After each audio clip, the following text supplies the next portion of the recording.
Now, the inspiration for our second debate comes from a post that I came across on LinkedIn last year by Yagmur D. And I really hope that I pronounced her name correctly. So apologies if you happen to watch or listen to this and if I didn't pronounce it correctly. Let me read to you what she wrote. There is no HR for HR. Think about it. Who does HR go to when they're having an issue with their team? Their own manager? Who does HR go to when looking for advice on how to advocate for themselves? In HR, we spend so much of our time thinking about how to help employees, and we often deal with difficult and emotionally draining challenges on a daily basis that we can forget that we are an employee who needs support and empowerment too. And while some people might argue that HR doesn't need HR, after all, aren't they supposed to be the experts on all things work-related? The truth is a lot more complicated. Things like asking for a raise always get tricky, and most HR professionals will be keenly aware of how much access to data they have and the fear of coming across as abusing that power. I can't tell you how many HR professionals I've known who worry about improperly leveraging the information they have when asking for a raise and end up shortchanging themselves as a result. Who does HR go to when they need objective perspectives for lack of onboarding issues and lack of communication issues? Sometimes we just need someone to check in on ourselves and show support. And all of this brings me to our second statement of today, which is nice and short. There is no HR for HR. Okay, Karine, this time I'm going to start with you. There is no HR for HR. What do you vote? So I disagree with that one, but there is a but. All right, so it's a yes, it's a no, but. All right, yes. Kim, what do you say? I'm going to say yes, but. Okay, nice. All right, so Karine, let's go back to you. Please share your thoughts on this one. Yeah, look, I think that it's a movement that we're starting to see really take force now. I think that there's a lot of people doing some really excellent work in the space. Obviously, we're doing work in the space, so there is HR for HR now with what we're doing.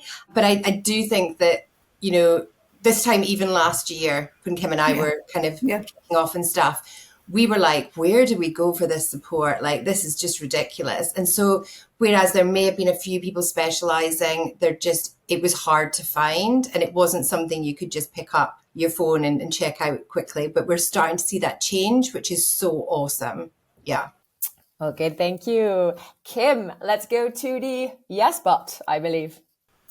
So look, I would say we probably, and this is devil's advocate because I totally agree with what Karine is saying. Of course, yeah, of course. And literally, I laugh because this was the exact conversation Karine and I had when we were talking about Humaneer app was, where is the HR for HR support? Like literally the exact same. And we thought, if we can't find it, nobody else might be able to find it.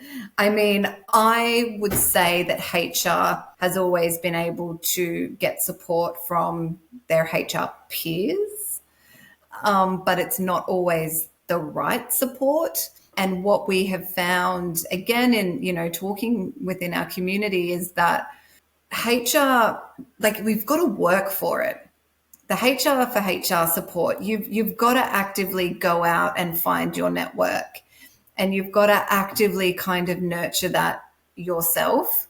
So whilst it's probably been around and people have got support from their friends and peers, we haven't seen anything really dedicated to HR. There's lots of support for HR in terms of how to support organizations.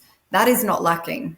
There is ample support on how HR can do wellbeing programs in organizations, or how HR can, you know, support engagement in organizations. But there's nothing that we've seen sort of until this year about supporting HR as a practice or a profession that's really been super fit for purpose.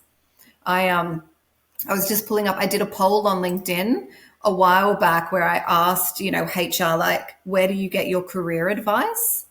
HR career advice. And 44% said they got it from HR friends.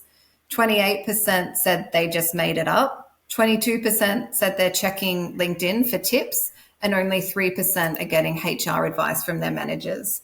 So, that's really telling us that level of support at the moment is still quite informal.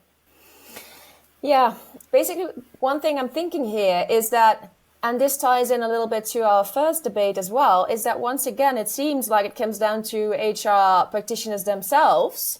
So whether it is, about taking care of their own well-being and preventing themselves from getting burned out, but it's also when it comes to HR for HR, it seems to be the case right now that it's also up to themselves to find their own HR in some way.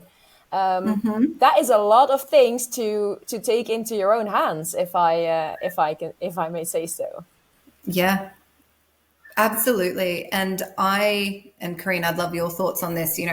I don't think traditionally in the past HR has been very good at asking for support from each other. It's almost like we're meant to know what we're doing. We're meant to be the ones that always have the answer. HR doesn't need support because they're HR. They are the support function.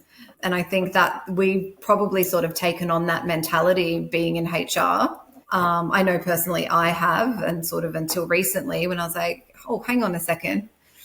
I need some help here. But I think it takes, experience and vulnerability and stuff to be able to get to that stage. It's not given to us.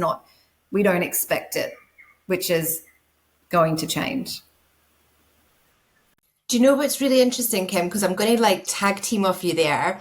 Do you remember you posted that post on LinkedIn and got trolled by people saying HR doesn't need HR? Why would you need HR? You're the worst, blah, blah, blah. Yeah. It was really confronting. Yeah. And it's if that's what people think, that of course HR feels like that as well, because the minute we do try and create a safe space for us to be able to grow and learn and connect and support each other, it gets completely blasted. And so that was a really powerful kind of example of what happened in real time and real world sort of situation. Yeah. I do remember that. Thanks for bringing that back up. That's okay. I'm sorry. Bringing back some nice memories. Yeah, thanks. We were really shocked by it because we were just it was just so uncalled for, but really kind of reiterated to us how polarizing HR can be for people working in HR. So it was an interesting lesson. Yeah. Well, if anything, though, it's an extra reason why there needs to be an HR for HR, right? Because of this reason exactly, among so many others. 100%. I was saying to Karine, I'm like, they are literally proving our point. You were keep writing. I was like, you are literally proving exactly why we need, dedicated resources and space for HR. Yeah. So that was a fun afternoon. Yeah, I imagine. All right. Thank you so much again.